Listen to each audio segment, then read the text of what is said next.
What's going on, everyone? This is Quinton Particles here, and today I have a review of Call of Duty Black Ops 6.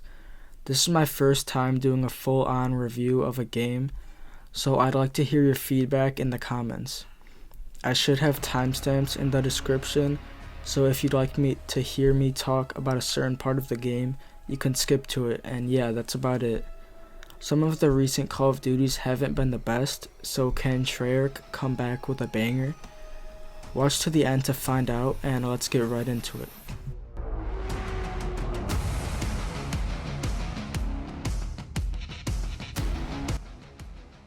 The thing I'm going to talk about today is the map design and the game modes.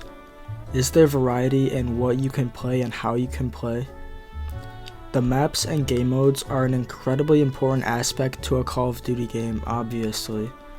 So how does Black Ops 6 do in this regard? Does it stack up against other games? Well, for the maps, they're decent. It's not the best selection of maps we've ever seen, but it's far from the worst. There really aren't any maps that I straight up dislike. There are some below average ones, like Red Card or Rewind, but I won't leave the game if I have to play on them. Of course, there's the face-off maps, which are smaller. Some of them are complete chaos, like Stakeout or Pit. That's kind of the point of the mode though, just farming for weapon skins. Most of the maps are on the smaller side, and most of them I do like playing on. Skyline is probably my favorite, with Payback at a close second. The approach to map design this year was far from revolutionary. It's your classic 3-laned maps, and that works fine. I don't really have much to say in this aspect. They gave us some solid maps that play well and flow well for the most part. It does get quite repetitive when every map is 3-laned though. Some larger, more diverse types of maps would be nice, but in these recent years we'll take what we can get.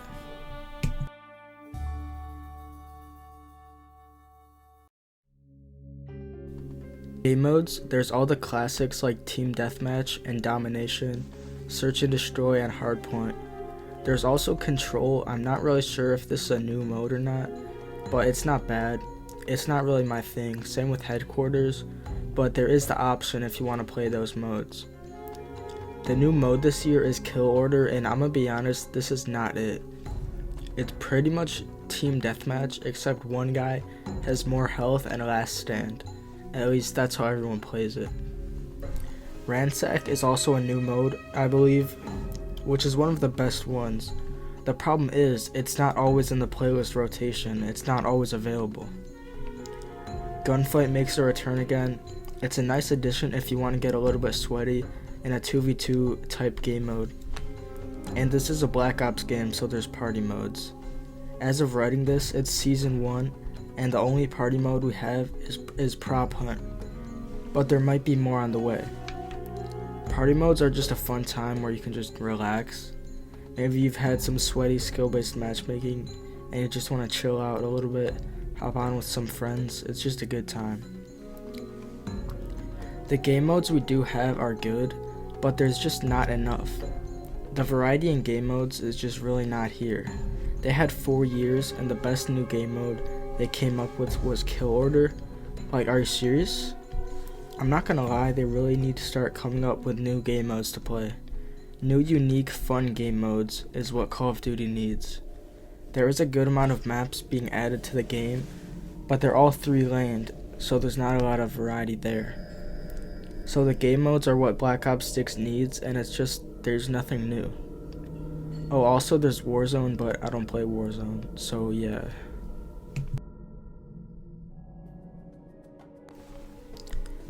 Okay, so the maps and game modes are solid, but that doesn't matter if the gameplay itself is flawed. The movement in this year's Call of Duty feels good. I feel like at this point they've gotten it down to a science. They know how to make it not too fast but not too sluggish either. The thing I like about the movement is that you can be a movement demon and slide everywhere, but you really don't have to. I feel like you can do just fine without sliding, or without using the movement to its fullest potential. You don't have to sweat every game and slide everywhere to do good. This year, the developers did make one change to the fundamental movement, that being the Omni movement. You can now sprint left, right, and backwards instead of just forwards. I'll be honest, this isn't very impactful to Call of Duty's core gameplay. Sometimes I even forget it's there. It is a cool addition though. Now you can be looking at something on your left and still sprinting forward. It's cool, but it doesn't make a huge difference whether it's there or not. Dolphin diving sideways to shoot at enemies is cool though. The gameplay in Black Ops 6 is solid, it's just there's not enough to keep me playing. Like I said, there needs to be a new fun mode or else I'm just gonna get tired. There's no ground war or big team mode either. But what about the guns? Are they fun to use? Are there any terrible weapons that nobody uses? I would say there's a solid lineup of guns to use this year. Most of the guns are useful. There's only a few that feel underpowered, like the Goblin or some of the marksman rifles. They're not all bad. The SWAT 5.56 is pretty good actually. There are new weapons coming to the game too. So far there's the Krieg C, which by the way I absolutely love that weapon. That gun is so good. And the SOG has been added too, as well as a shotgun and a pistol. One thing different this year that I really like is that the attachments rarely have negative effects on your weapon. This was something that was kind of annoying in recent games, where when you put an attachment on your gun, a lot of times it would have a downside on your gun. But a lot of the attachments in this game have no downsides, which I really like. The multiplayer is really fun to play, but there are some technical issues that don't have a huge impact, but they are annoying when they happen. For example, after updates, your custom classes get reset. This is just a pain to redo all your classes, but it is made easier by the fact that the game automatically makes presets for your guns, and automatically changes them if you swap an attachment on a gun. Also, booting up the game just to see update requires restart is a pain. Also, operators. I get why they exist, and it's much better than loot boxes, but still I would prefer if Call of Duty didn't turn into Fortnite with a bunch of crazy crossover skins. I know me saying this isn't gonna change anything, but I just wish we could have realistic skins. Also, the score streaks. I don't really have that much to say, except the RCXD is so hard to control. It feels like you're skating around and it's really difficult to drive it. But yeah, there's all the classics, no complaints from me. I usually use things like UAVs and counter UAVs anyway. Okay, so I already made a video about why I think this year's Camo grind is way better, more achievable, and just more enjoyable than before. But I'm gonna talk about it again just so this video isn't missing a part of the review, and most of you probably haven't seen that video anyway, so yeah. One reason for this is the simplicity of the challenges. For all the guns, all you have to do is get headshots. Well, that's not entirely true. You have to do 2 more to unlock the challenge for gold camo, but most of these are really easy, like kills after sprinting or kills with a suppressor, that kind of thing. After that, there's challenges for the mastery camos like diamond or dark matter or gold, but those just have you get double kills or 5 kill streaks, like easy stuff like that. While that's maybe not the easiest thing to do, it's not frustrating like in years before because you don't have to change the way you play to get them. If you remember in Modern Warfare 2019, in that game you had to get mounted kills and long shots. These types of challenges are annoying because you have no freedom of how you want to get them done. But in Black Ops 6, the challenges don't restrict the way you can play the game. Another big thing this year was Classic Prestige has finally returned. It's been missing since Black Ops 4, and since then the Camo grind has been the main grind or reason to play Call of Duty, for the multiplayer at least. There were Mastery Camos before, but I don't really think they were as prominent as they have been since Modern Warfare 2019. So Classic Prestige is back, and this is a great thing because, let's be honest, it can get very tedious doing the Camo grind in the recent games. This is because it's really the only thing there is to grind toward in the game. So now that you can grind for prestige as well as a camo grind, it's a lot less boring. They both benefit from each other because let's say you're not really in the mood to grind out headshots on like the goblin or something. You could just use a gun you like and play objective to try to level up for prestige.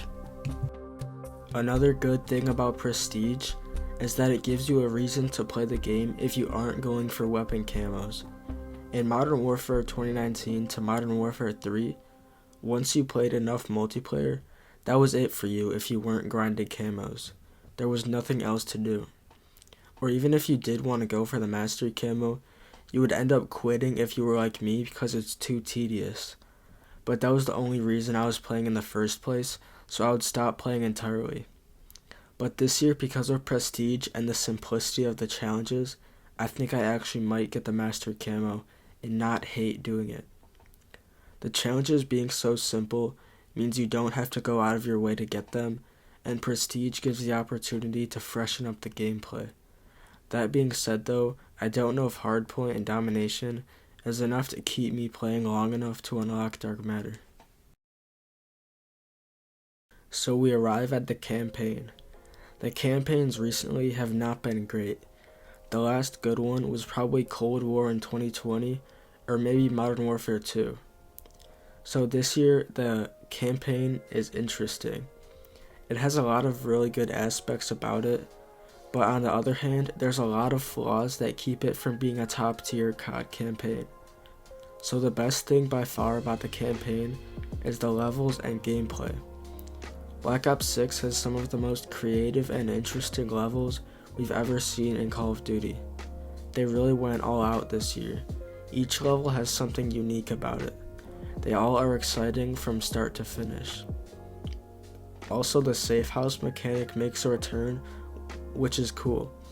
It lets you interact with the characters more and learn more about them. You can do puzzles and spend money found in levels to upgrade your character. It also provides a break between levels. It's not constant action, which is nice.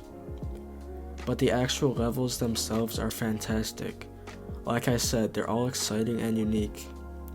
One of the standout levels is the one where you're in the desert and you have the whole area to complete a few objectives. You even have a map of the area that lets you fast travel. It's similar to a Fallout game, and there's even side objectives you can do. You can go through the whole level in any order and complete the tasks however you want. There's a level at an airport where you have to snipe at mortar teams, and then later in the level there's a part where everything goes crazy. You get in a tank and shoot a plane about to take off. One level takes place in Washington, D.C., where you have to get the retinal scan of a senator so you can get into the restricted area. It's really cool. There's a few different ways you can go about getting the objective done. It's a lot of spy type stuff, you know. That is for the first part. Once your cover gets blown, you escape in motorcycles, flying over cars and shooting people. This level takes easily 40 minutes. A lot of the levels are like that. It's more of a quality over quantity approach this year, but still the campaign is pretty long compared to other CODs. One level has us return to Vorkuta, where we have 3 objectives to complete while disguised as a bad guy. You can do them in any order, and there's multiple ways to complete them. You could take the easy approach and just walk up to each one, the radar, the SAM site, and the helicopter, and plant explosives on them, but this does leave you out in the open for the guards to see you. You could take a more creative approach, like putting water in the helicopter's fuel. That's safer and a lot more engaging. Or you could also just shoot everyone. There's loads of guns throughout the base for you to use. Visiting Vorkuta is cool, but there's not a reason why. It's not explained why this level takes place in Vorkuta over anywhere else. And there's also no callbacks to Black Ops 6 besides just the place itself, so that's kind of a shame. At about the halfway point of the campaign, maybe a little bit over halfway, there's a level called Immersions, and this is where things get weird. This is where it gets into the Black Ops stuff. So there's this chemical thing the squad is investigating, except it's not in Russia this time. This time it's in the land of the free, home of the brave, the USA. There's a facility in Kentucky we're investigating when Case, the player, falls down the elevator and breaks the gas mask he's wearing. He inhales some of the goofy stuff in the air and starts acting funny. This is where things get really weird. There's 4 key cards you have to get to use the elevator and get back up. On your quest to get each one, you go to these rooms and, well, the mannequins try to kill you when you're not looking. This was genuinely scary. One of the rooms has the mannequins turn to zombies, and then a huge creature spawns and you get a grappling hook. And yeah, it's really weird. I wonder what they were thinking in the studio cooking this up. One room has you fighting a whole boss fight from zombies. The reveal that your brain has been messed with and you've been hallucinating is underwhelming. This is because it's not like there's no lead up to it. It just happens, whereas in Black Ops 1, there's hints throughout the whole game. Also, Black Ops 1 actually makes you believe what you're seeing is real. That's obviously not what they were going for this time, but Black Ops 1 did it better because at the end of the game you realize that your character has been hallucinating this whole time, and you probably thought it was real too. In Black Ops 6 it just sort of happens.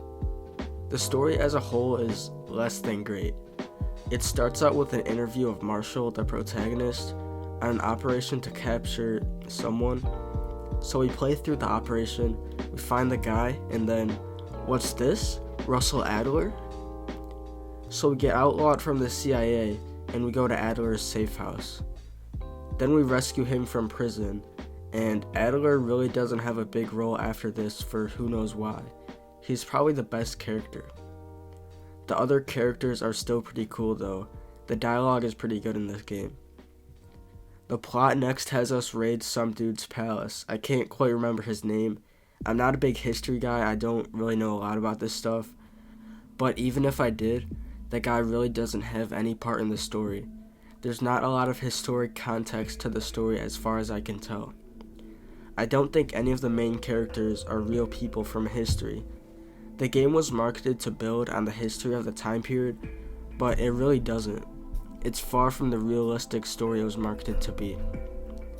So we find a sample of the cradle in his palace, then the next level is the squad going to the base in Kentucky to find out more.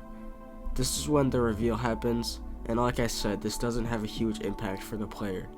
The level is great to play through, it feels like you're playing a horror game, but there's not really a point for that in the story.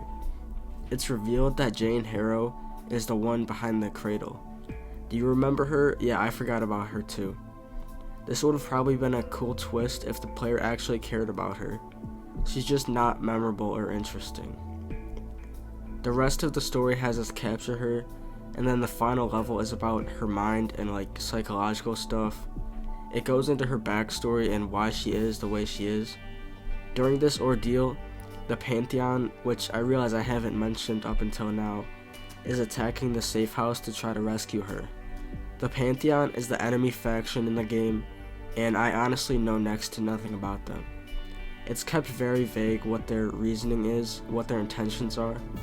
But anyway, they're attacking the house while Woods tries to dig through Jane's mind for where the cradle attack will happen. And just after Woods find out, the Pantheon gets inside and takes her. Case runs after the helicopter crashes into the lake, and then Jane and presumably Case both die. At least I think Case dies. I'm not sure how he would get out of that. Anyway, the final cutscene reveals that the day has been saved, but there's still a mole in the CIA, and it's this guy. Oh, by the way, there's another mole, and it's this guy. In the majority of the game, we barely hear about Jane, but then the end is all about her. And while the visuals and the presentation are good, the significance to the story and the impact it has is kind of not there. The game ends abruptly here, and I don't know how to feel about it. On one hand, this is one of the most fun campaigns to play in the series, and I don't want to understate the quality of these missions, but the story is just not it. It's all over the place.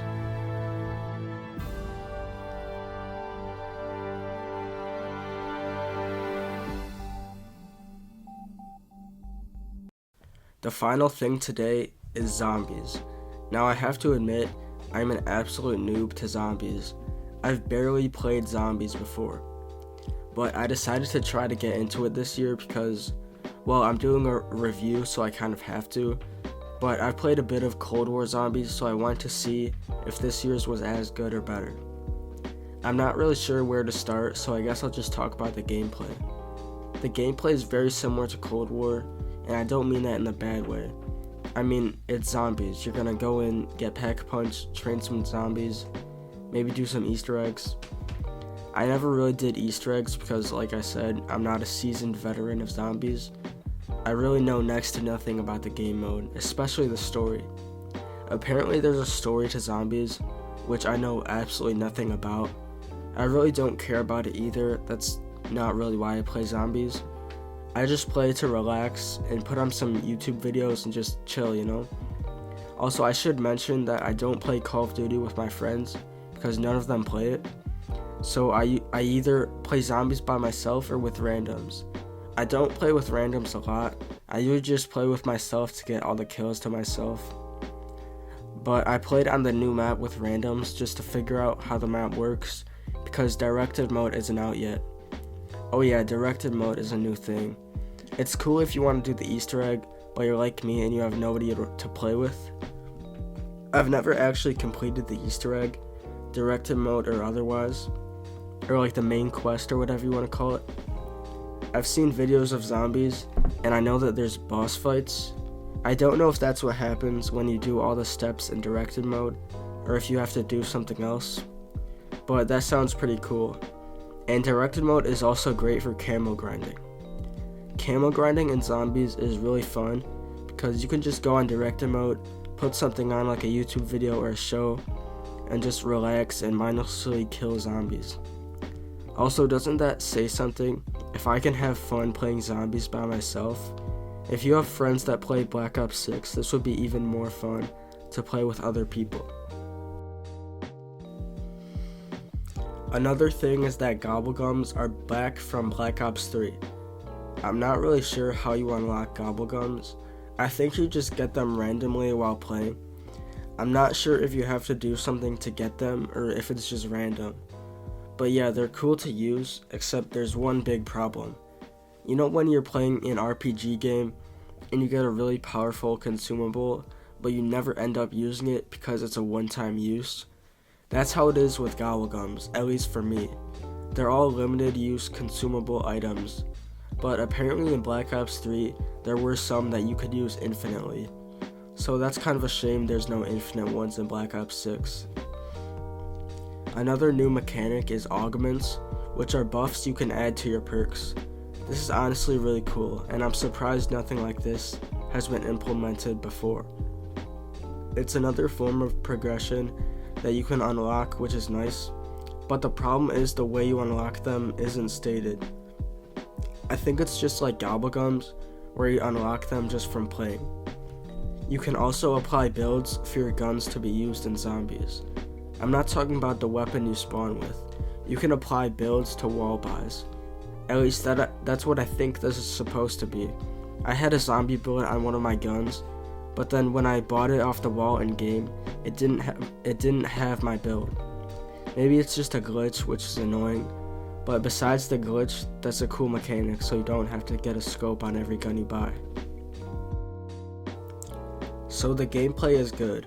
There are a lot of solid mechanics in the game that makes it a fun experience to play and make progression in, but all of this depends on the maps. At the end of the day, the maps are the most important aspect of making zombies enjoyable.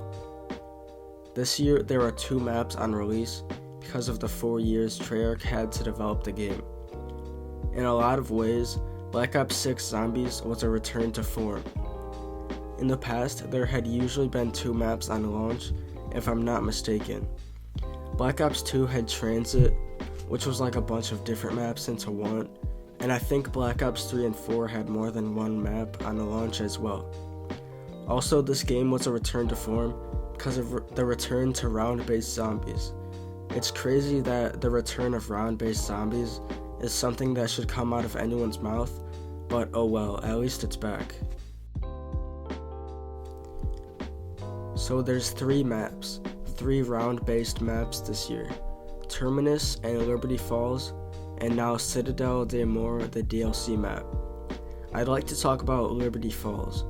Liberty Falls is set in a town in West Virginia. The setting for this map is quite uninteresting. It is quite literally just any old town on a sunny day. There is no atmosphere on this map that makes it feel like a zombies map. And it's not just because it's sunny out instead of dark out. There are zombies maps that are sunny and have a good atmosphere. Shangri-La is a good example. Yes, it's sunny, but the art style and visual give it that zombies feel and atmosphere. Whereas Liberty Falls is just a town. If you go into the church, it does turn purple, but that's just not good enough. It's lazy. There's nothing interesting about the setting of Liberty Falls. Actually, that's a lie. You can go bowling.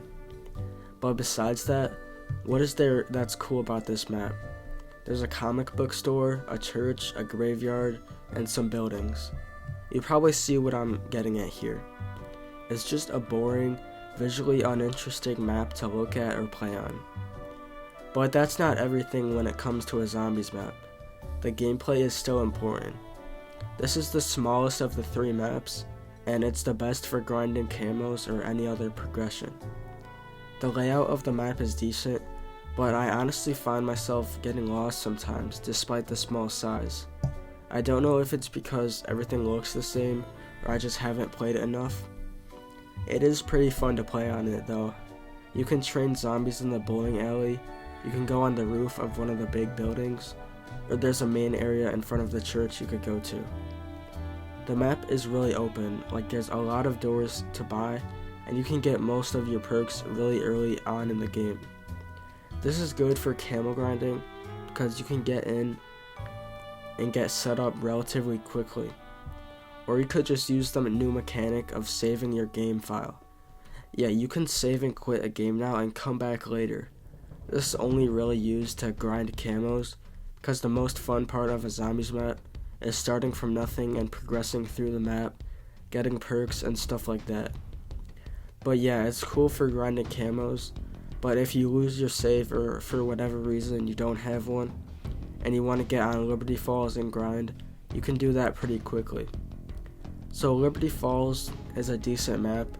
It's good if you just want to get in and get to the action and get some camos done, but it's lacking in interesting visuals and atmosphere. The other launch map is Terminus. Terminus, I'm just going to say it right away, I like Terminus a lot more than Liberty Falls. I really like Terminus. Terminus doesn't even do anything crazy with visuals. If anything, it's lacking in its visual style. It's really just a base on an island. All it is a military base on an island, but something about the feeling of playing on it. I just really like it. Maybe it has something to do with the context I was playing in. The first time I played on this map was in the morning on the weekend. It was just really relaxing and chill. It probably has something to do with me playing it by myself, just chilling, but the rainy atmosphere is what makes it special for me. It feels oddly tranquil. You know how some games that don't seem cozy feel really cozy when you're playing them? That's what's happening here. And especially with it being winter, it really just is a cozy time playing on Terminus.